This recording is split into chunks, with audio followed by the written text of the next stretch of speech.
Bonjour camarades, je suis l'Encyclope et bienvenue dans cette nouvelle vidéo. Aujourd'hui on va aborder un sujet un peu inhabituel pour la chaîne puisqu'on va parler de catch. Et je vais parler de 10 catcheurs particulièrement effrayants, que ce soit par leur apparence, leur personnage ou leur comportement sur le ring.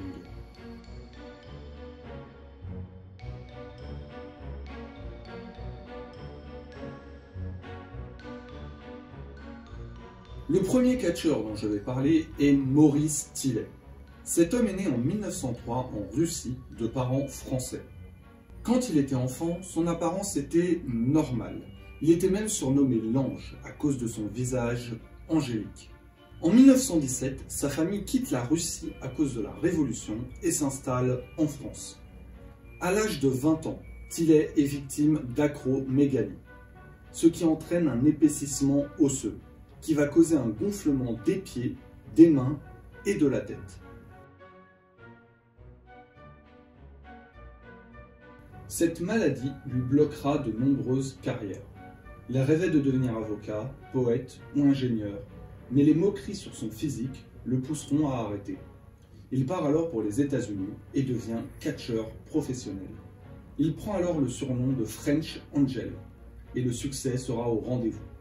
Il deviendra 2 fois champion du monde de la AWA, l'un des 3 principaux titres de l'époque. Il est considéré comme l'un des meilleurs catcheurs des années 40. Il meurt de sa maladie en 1954 à Chicago, à l'âge de 50 ans. Son visage vous dit peut-être quelque chose, puisqu'il a inspiré celui de l'ogre Shrek. Parlons maintenant d'Abdullah the Butcher. Né en 1941 sous le nom de Lawrence Shreve. Il commence le catch en 1958 à Montréal.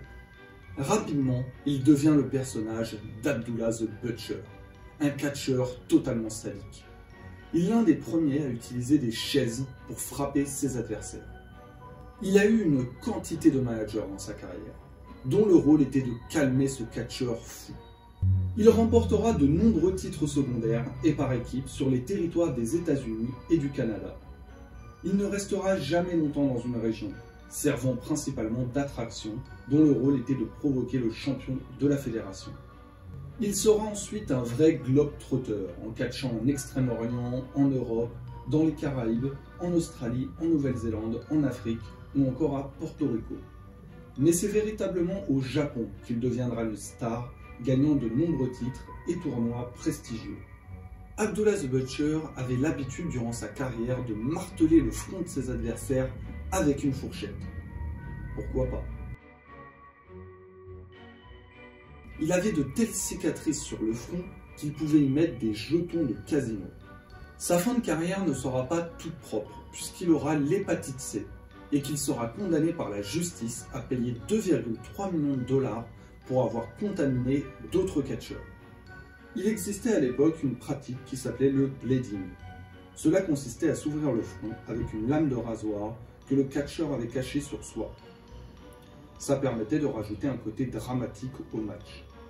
Abdullah the Butcher, au courant de sa maladie, continuait à se faire saigner et mit en danger ses adversaires.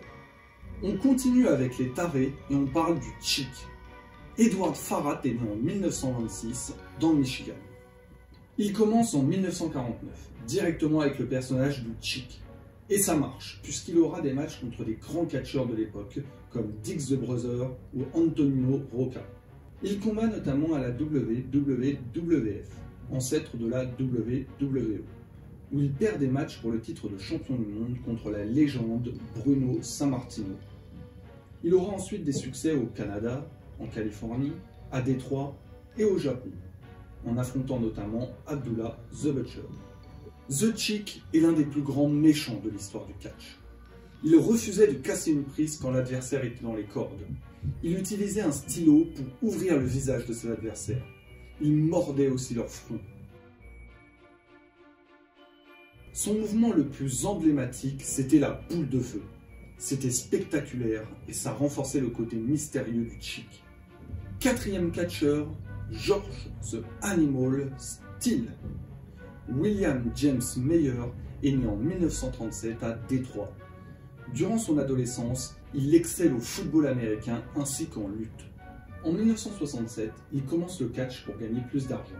Il prendra assez rapidement le nom de George Steele, une sorte d'homme sauvage ne sachant pas aligner deux mots. Il aura une grande rivalité avec le champion de la WWF, Bruno Sammartino, mais il ne réussira pas à remporter le titre. George Steele agissait réellement comme un sauvage. Il mordait ses adversaires, déchirait les coins du ring avec ses dents, utilisait du colorant pour avoir la langue verte. Il avait également un dos particulièrement poilu, renforçant son côté animal. Une anecdote amusante sur lui. Regardez-le bien.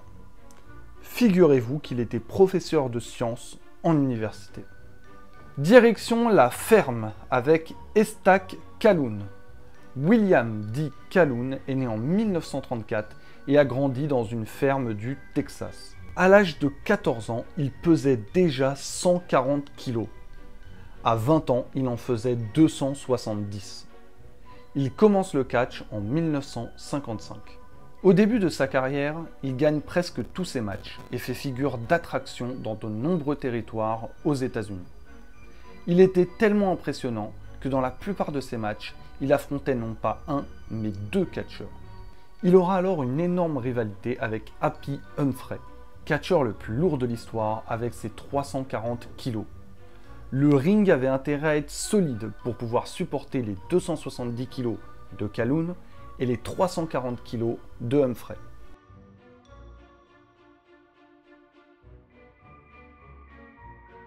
Il ne reste jamais longtemps dans un état et aura un combat pour le titre de champion du monde de la NWA contre Buddy Rogers.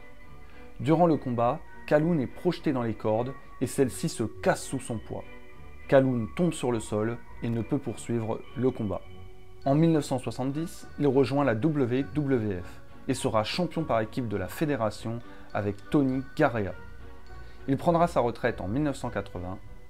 En 1986, il est amputé de la jambe gauche à cause du diabète et il mourra en 1989. On va maintenant parler d'un Français, André le Géant. André Roussimoff est né en 1946 à Coulommiers. Dès sa petite enfance, des symptômes de gigantisme sont détectés.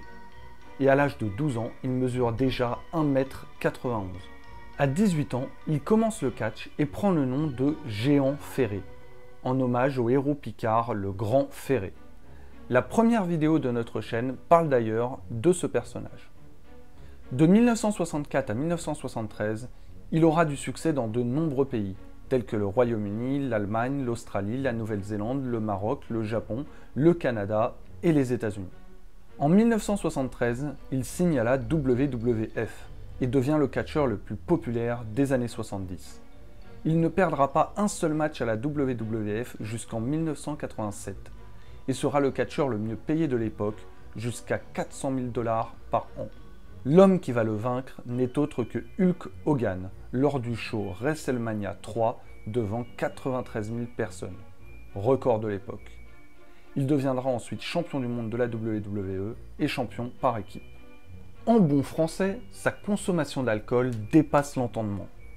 À plusieurs reprises, il va boire plus de 100 bières en quelques heures, son record étant de 156. Avant son match contre Hulk Hogan, il a bu 14 bouteilles de vin. Il prend sa retraite en 1992 et meurt en 1993 d'une insuffisance cardiaque. La WWF créera son Hall of Fame pour lui rendre hommage.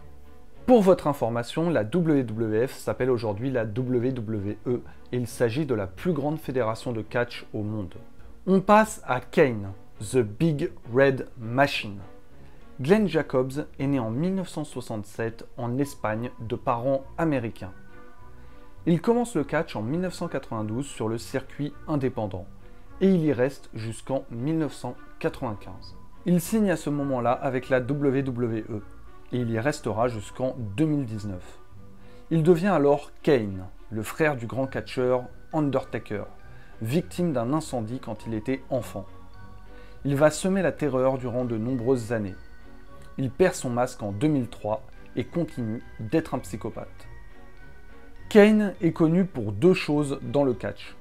Premièrement, son palmarès, 2 fois champion du monde. 2 fois champion intercontinental, titre secondaire de la WWE, et 11 fois champion par équipe, entre autres. Et deuxièmement pour sa brutalité. Parmi ses faits d'armes, on retrouve le fait de coincer la gorge d'un adversaire avec une chaise, mettre le feu à des gens, faire des matchs avec du feu autour du ring, forcer une femme à l'épouser, enterrer son frère, et beaucoup d'autres actes de barbarie sur ses adversaires. Comme pour George Steele, Kane a adopté un personnage totalement différent de ce qu'il est dans la vie. Il est diplômé en littérature anglaise et est actuellement maire de la ville de Knox County, une ville de 430 000 habitants quand même. Voici le cow-boy de la liste, Stan Hansen. John Hansen est né en 1949 à Knox City, dans le Texas. Il commence par le football américain et débute dans le catch en 1973. Il prend rapidement le personnage du cow-boy Stan Hansen. En 1976, il signe à la WWF et affronte Bruno Sammartino, le champion. Stan Hansen va blesser gravement Sammartino, c'est-à-dire le meilleur catcheur des années 60-70. Le succès va encore durer quelques années dans cette fédération avant son départ au Japon. Il va signer à la New Japan Pro Wrestling et va battre Antonio Inoki, le meilleur catcheur japonais de l'époque, invaincu depuis 7 ans. Toujours au Japon, il va affronter Vader et lui arrachera accidentellement l'œil de son orbite. Le cowboy gagnera des titres presque partout où il est passé. Et à plusieurs reprises, il aura le trophée de meilleur match de l'année. Un catcheur plus récent cette fois, Bray Wyatt. Wyndham Lawrence Rotunda est né en 1987 dans une famille de catcheurs. Il commence le catch en 2009, directement à la WWE. Mais c'est en 2012 qu'il connaîtra le succès avec le personnage de Bray Wyatt, sorte de gourou malpropre inspiré de Charles Manson. Il recrutera des adeptes et formera la Wyatt Family. Ils vont semer la terreur pendant quelques années et il gagnera notamment le titre de champion du monde. En 2019, il change de personnage et devient le Fiend, une sorte de monstre au pouvoir surnaturel et qui attaque ses adversaires en utilisant leurs pires cauchemars. Il gagnera 2 nouveaux titres de champion du monde et il est probable que d'autres suivront. Pour terminer, on va parler du catcheur Terrible Ted. Terrible Ted est un ours, né en 1949 au Canada. Il fait ses premiers matchs en 1950. Le succès ne sera pas au rendez-vous et il ne combattra plus durant plusieurs années. Ted est alors adopté par le manager Dave McKigney. De 1958 à 1964, il gagnera plus de 500 matchs, ne perdant que 2 fois. Il gagnera même un match contre 8 catcheurs en même temps. Il continue à catcher jusqu'en 1975. Il combattra même à la WWF et aura un match à la AWA contre une catcheuse Tanya West. Sa fin sera tragique, puisque son manager McKigney va adopter un autre ours, Smokey, et que cet ours va tuer la petite amie de McKigney en 1978. La justice décidera de tuer les 2 ours. Bien évidemment, Terrible Ted était dégriffé. Vous connaissez maintenant l'histoire de ces 10 catcheurs particulièrement effrayants.